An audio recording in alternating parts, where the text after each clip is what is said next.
അപ്പോൾ എനിക്കൊരു ചെരുപ്പ് വാങ്ങിക്കാണ്ടായിരുന്നു. ഞങ്ങളാണെന്നുണ്ടെങ്കിൽ ബൈപ്പാസ് കൂടിയാണ് കേട്ടോ അങ്ങോട്ട് പോകുന്നത്. മണ്ണാർക്കാട് ടൗണിൽ കൂടെ പോന്നിട്ടുണ്ടായിരുന്നില്ല.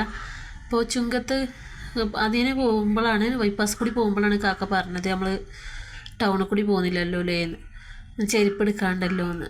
പിന്നെ ചുങ്കത്തൊരു കടയിൽ കയറിയിട്ടുണ്ടായിരുന്നു കേട്ടോ. അപ്പോൾ അവിടെ എനിക്കിങ്ങനെ സിമ്പിളായിട്ട് എന്നല്ല, ഞാൻ ഈ ഇടുന്ന മോഡൽ എനിക്കിഷ്ടമല്ല. അതേപോലെ തന്നെ മുമ്പിട്ട് നോക്കി ആ ഒരു മോഡലിലുള്ള ചെരുപ്പുകളാണ് കേട്ടോ എനിക്കിഷ്ടം. കുറച്ച് പരിക്കത്തിയാണ്, അത് കാരണം എനിക്ക് ഇങ്ങനത്തെ പിന്നെ ഈ ലെതർ മോഡലൊക്കെ കൊടുന്ന് വെച്ചാലും ഇട്ടിട്ടില്ലെങ്കിലും വെറുതെ ഇരുന്ന് കേടുവരിക കേട്ടോ. പിന്നെ അതുപോലെ ഞാൻ അധികം ഇങ്ങനെ റഫായിട്ട് യൂസ് ചെയ്യും, കാരണം ബസ്സിലും നടക്കാനും കാര്യങ്ങളൊക്കെ ആയിട്ട്. അപ്പോൾ അതുകൊണ്ട് എനിക്ക് നല്ല ചെരുപ്പ് തന്നെ വേണം. അതായത് ഫാൻസി ചെരുപ്പൊന്നും എനിക്ക് പറ്റൂല. അതായത് വെള്ളം ആയാലും കുഴപ്പമില്ല, അങ്ങനത്തെയൊക്കെയാണ് കേട്ടോ എനിക്ക്. അപ്പോൾ ഞാൻ കാക്കാനോട് ഇങ്ങനെ പറഞ്ഞു കൊടുക്കിയിരുന്നു, ഞാൻ ചെറുതാകുന്ന ടൈമിൽ ഇവിടെ വെച്ചിട്ട് അരൂരാണ് കേട്ടോ, ഇവിടെ വെച്ചിട്ട് ഒരു അപകടം ഉണ്ടായിക്കണം കേട്ടോ.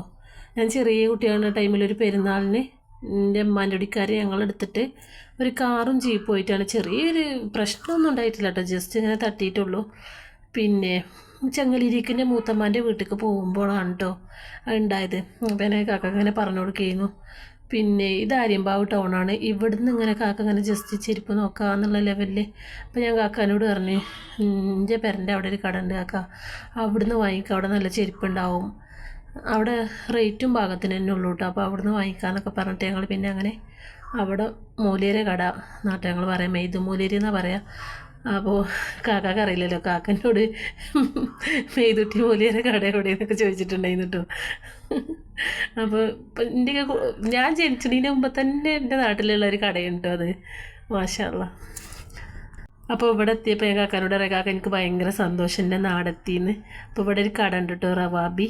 അവിടുന്ന് ഭയങ്കര 100 രൂപക്ക് ഒരുപാട് ഒരാൾക്ക് ഒരു ടൈമിൽ ഫുള്ളായിട്ട് കഴിക്കാൻ പറ്റില്ല, അത്ര ക്വാണ്ടിറ്റി ഉണ്ടാവും കേട്ടോ. ബിരിയാണി പാർസലൊക്കെ വാങ്ങിച്ചാലും അവിടെ നിന്ന് ഇരുന്ന് കഴിക്കുകയാണെങ്കിലൊക്കെ ചിക്കൻ അത്രയും 100, ബീഫിന് 110 കേട്ടോ. അപ്പോൾ ഞാൻ അങ്ങനെ കാക്കാനോട് പറഞ്ഞു കൊടുക്കുകയാണ്.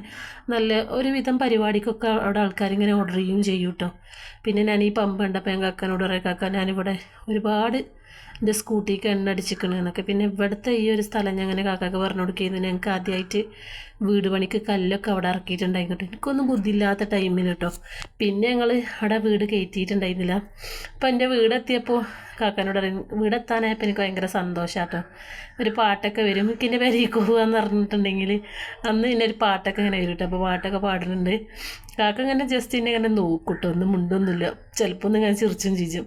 അപ്പോൾ എൻ്റെ പെരേക്കുള്ള റോഡിന് കയറിയിട്ടുണ്ട് കേട്ടോ. അപ്പോൾ അടുത്ത വിശേഷങ്ങളൊക്കെ ആയിട്ട്